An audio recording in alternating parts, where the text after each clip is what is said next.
Tak tahu nak masak apa untuk Moreh? Craving something yang rangup-rangup? I got you covered, guys.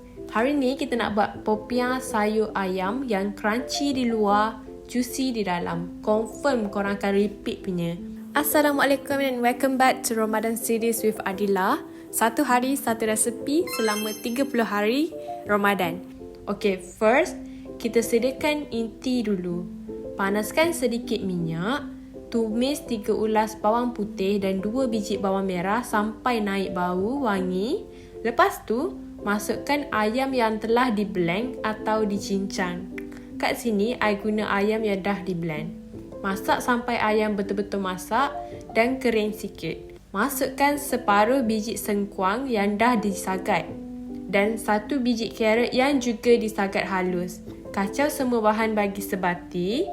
Lepas tu kita akan perasakan dengan sedikit serbuk white pepper, sedikit serbuk perasa dan sedikit serbuk chicken seasoning.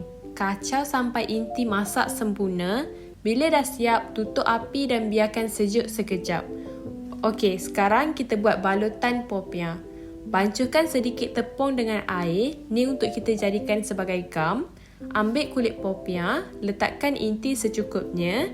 Dan kita gulung kemas-kemas dan sapu bancuhan tepung yang kita buat tadi di hujung supaya tak terbuka.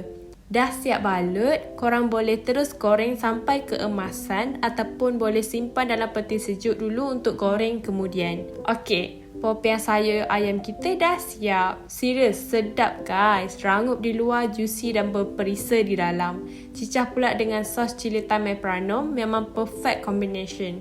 Memang sesuai sangat untuk Moreh Ramadan. Selamat mencuba dan jumpa lagi esok dalam Ramadan series with Adila.